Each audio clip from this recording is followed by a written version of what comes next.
Hello everyone, welcome back to another episode of Magick Witchcraft Occultism. This episode is supplementary, it's my 6th book review. Today we will be covering Blood and Bone, Working with Shadow Magic and the Dark Moon by Kate Fuller. This book was actually far better than I expected. I give it 8 out of 10 stars, and it was also what I would call for someone moving from the stage of a novice on to a practitioner. But before we get into the details of the book, let's roll the intro. What is magic?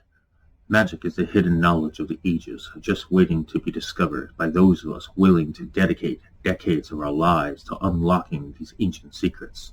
Let the lessons begin. Also, before we get started, please remember to like, share, subscribe, and click the little notification bell so you never miss an episode and I stop getting lost in YouTube algorithm, as I'd really appreciate that. Alright, let us begin.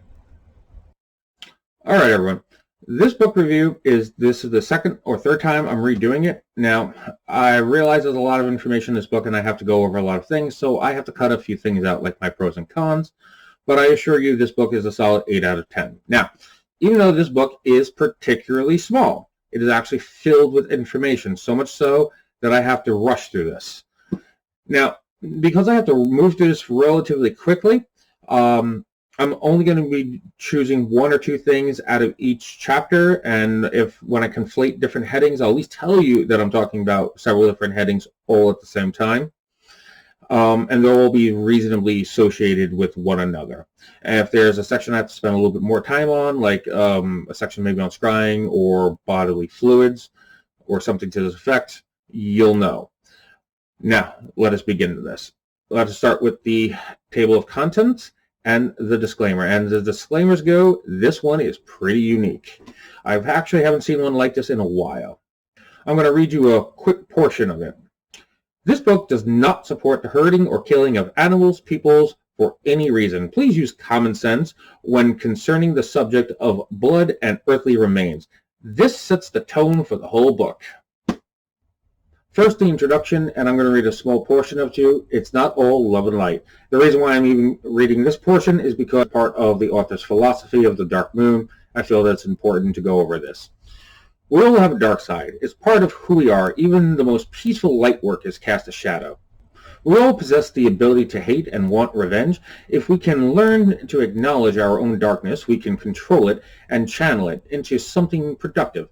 In witchcraft, it's important to confront and accept the shadows instead of pretending they don't exist.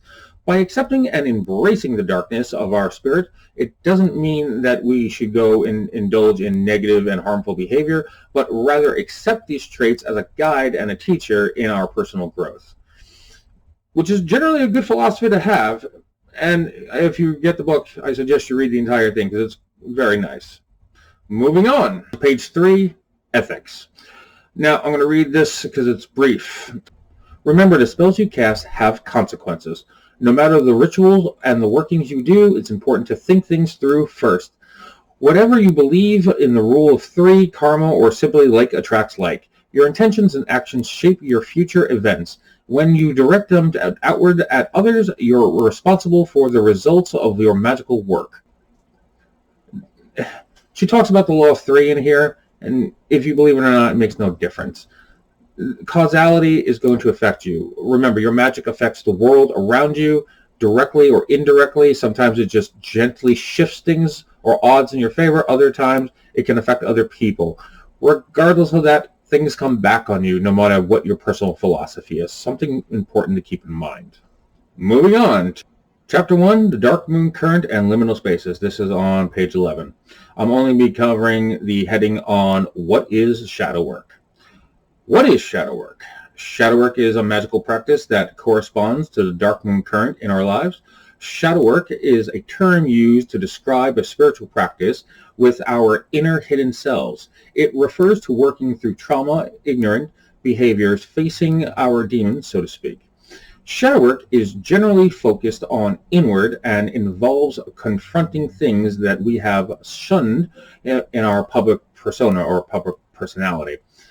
Our shadow is where our darkest feelings such as sadness, rage, wrath, and fear live alongside unhealthy behavior such as addiction, obsession, and more. By facing these uncomfortable truths, we're forced to take a more awakened approach. Embracing the shadow means stripping away the ego and really facing ourselves, even the ugly, weak, and undesirable parts. Also, shadow work comes from a psychoanalyst known as Carl Jung. He came up with this philosophy and she adapted it to the practice of magic in a more comprehensive way than I've seen others do before. Moving on. Chapter 2, Deities and the Dark Moon. We'll be covering a conglomeration of headings all at once. Approaching deities, different deities and dark moon work, how to invoke deities, becoming it, and becoming a deity. This is all from page 27 to 41. Okay, let us begin. Many deities have a few things in common with each other. They do demand a certain amount of respect and acknowledgement, so this requires a significant amount of research on your part to figure out which gods you want to work with, which ones match your personal philosophy, personality, and your needs. You could easily spend weeks or months researching a god or a group of gods that you're not even going to work with, which you could see this as a waste of your time, but it only adds to your overall knowledge, and it's never a waste of your time from one practitioner to another. That's just my point of view. Each god and goddess has a different story, mythology, and personality, so don't approach them blindly without truly understanding or researching them, as this can lead to surprising and uncomfortable results.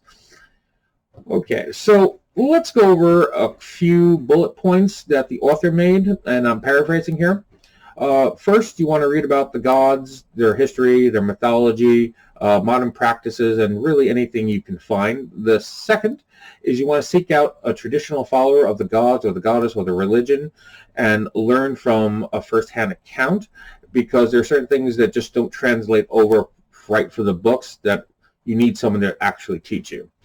Third, consider the god and goddess, what it means to the culture that they're a part of, because the culture is going to influence how the deities are worshipped. So understanding the culture gives you another layer of understanding.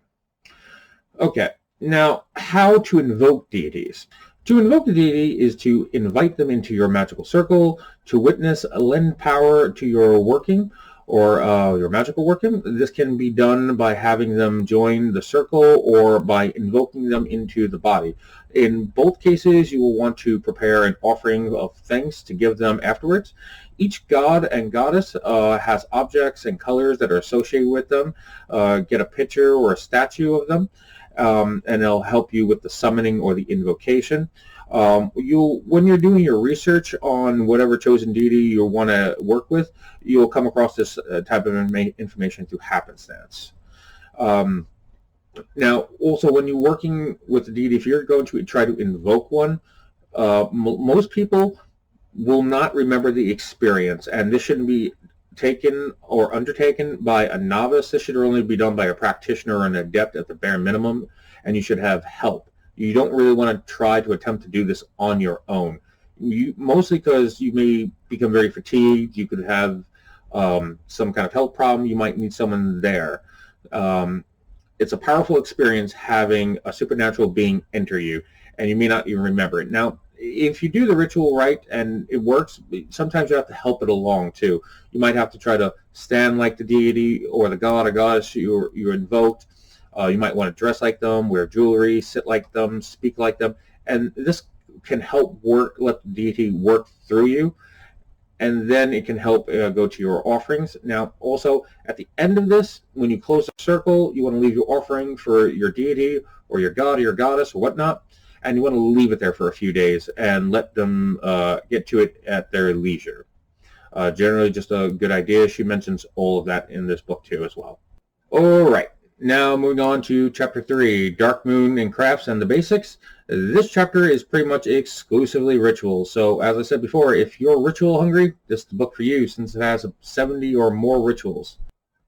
Moving on to Chapter 4, Dark Moon Divination. This chapter covers 6 different types of divination. It covers a meditative state, scrying, junk oracle, dream interpretation, prophetic dream, dark move consultation, and augury. All of these different forms of divination are within the author's philosophy of the Dark Moon. I just don't have time to cover it as I'm running out of time here and I'm trying to get to the things you really want to learn about. Moving on to Chapter 5, Blood and Other Fluids. This is one of the parts you've been waiting for, so let's get to it. Blood represents both life and death. It is vital in terms of mortality and therefore significant in the practice of magic. Blood has been revered in religion and spirituality since the existence of ancient civilizations and continues to fascinate us even to this day. Blood can be offered as a sacrifice in spells to strengthen an etheric link between yourself or someone else, or used to create a bond between a member of a coven.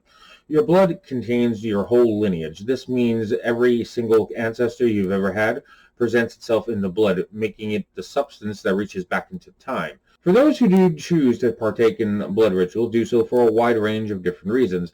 Adding a drop of blood to an oil, a charm, or a ritual acts as a binding agent between your physical and ethereal self and the energies of the spell. Including blood in your spells adds a deeper vitality to it. For some, it brings out the element of sacrifice. We're going to cover a quick section. The author put it here on safety, and consider we're on the topic of blood magic. It is important. I'm glad she put it in here. If you should choose to include blood in your spells and your rituals, there are some important safety factors to consider to prevent injury and the spread of illness. Many deadly diseases are spread through the blood, and you can make yourself and others ill if you are negligent in taking proper safety precautions.